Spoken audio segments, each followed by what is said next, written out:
नमस्कार। स्वागत है आपका मेरे नए YouTube चैनल इंसानियत इंटरनेशनल।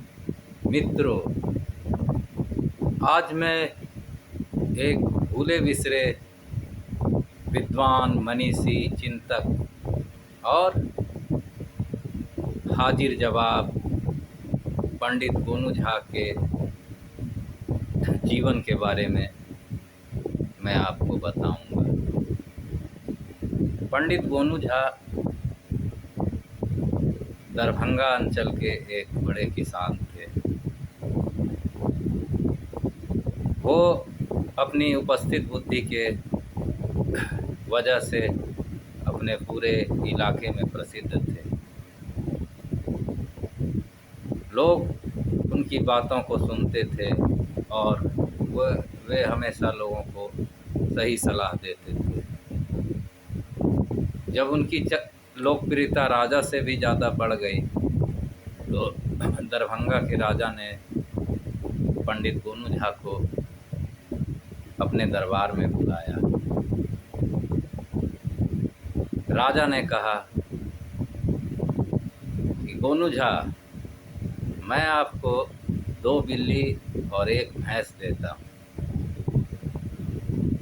आपको 2 महीने के अंदर बिल्ली का वजन दुगना करके, मोटा करके मुझे दिखाना होगा। गोनू झा ने कहा कि महाराज, मुझे आपकी शर्त मंजूर है।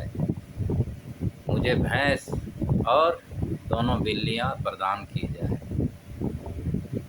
गोनू झा 2 बिल्ली और 1 भैंस को लेकर अपने घर की ओर चल पड़े। गोनू झा ने देखा कि राजा का ये क्या मकसद है। गोनू झा ने विचार किया कि राजा मुझे ये भैंस 2 से 3 किलो दूध देती है।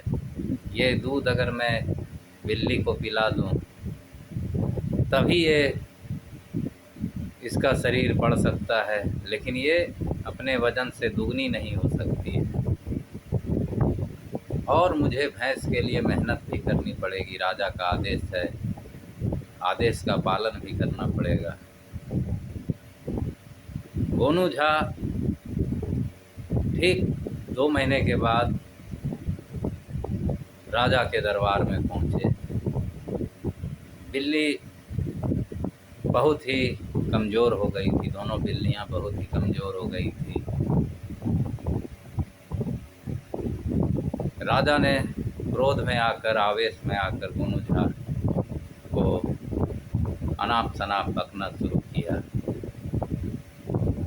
कि तुमसे ये शर्त लगाई थी कि इस बिल्ली को तुम मोटा ताज़ा करके इन बिल्लियों को तुम लाओगे, लेकिन ये इसका हुआ ठीक उल्टा। ये बिल्लियां बहुत ही कमज़ोर हो गई। लगता है तुम इन्हें दूध नहीं दे रहे थे पीने के लिए। गोनू झा ने जवाब दिया, महाराज, ये बिल्लियां दूध ही नहीं पीती हैं। राजा फिर क्रोध में आ गए। ये कैसी उल्टी बात करते हैं आप गोनू झा? बिल्ली दूध नहीं पिए ऐसा हो सकता है? इसका परीक्षा मैं लेता हूँ।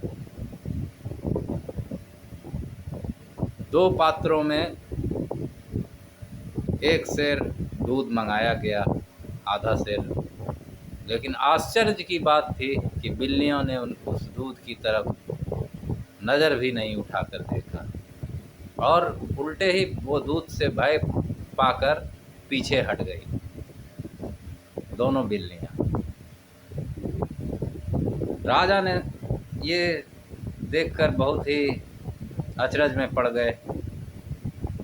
उसके बाद गोनू झा को बोले कि आखिर क्या माजरा है गोनू झा, आप बताइए, मैं ये जानना चाहता हूँ, मुझे इसकी उत्सुकता है। गोनू झा ने कहा, देखिए महाराज, आप मुझे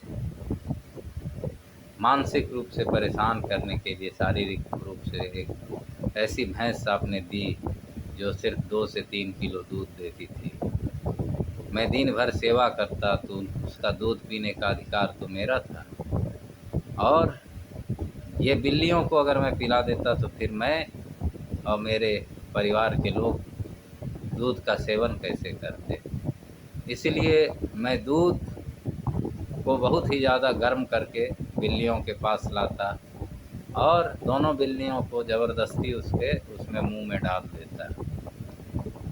एक बार ऐसा करने से, 2 बार, 3 बार ऐसा करने से बिल्लियां दूध से डर गईं और ये दूध देखते ही भाग जाती थी। तो इस कहानी का ये शिक्षा मिलती है कि मनुष्य अपनी बुद्धि का इस्तेमाल करके विपरीत स्थिति को भी सही कर सकता है और अपनी बुद्धि का इस्तेमाल करते हुए अपनी ज़िंदगी को अच्छी तरह से गुजार सकता है। पंडित गोनू झा किसान जाति के थे। वो बहुत ही ज़्यादा विद्वान थे और मिथिलांचल की लोक कथाओं में उनका बहुत ही महत्वपूर्ण स्थान। जिस तरह से उगना एक दैवी शक्ति प्राचीन काल में उन्होंने जन्म लिया था, उगना के ही तरह पंडित गोनू झा भी एक महान संत थे। लेकिन अफसोस की बात है कि इन भूले बिसरे संतों के विषय में नई पीढ़ियां कुछ नहीं जानती है। नए जनरेशन को पंडित गोनू झा के जीवनी के बारे में बताया जाए, ऐसा मैं अपने मित्रों से आग्रह करता हूँ। तो मित्रों, मेरी ये कहानी कैसी लगी आप मुझे कमेंट्स करके ज़रूर बताएं। मुझे आपके कमेंट्स का इंतज़ार रहेगा। मैं फिर नए विचारों के साथ आपकी सेवा में उपस्थित हो जाऊंगा। तब तक के लिए मुझे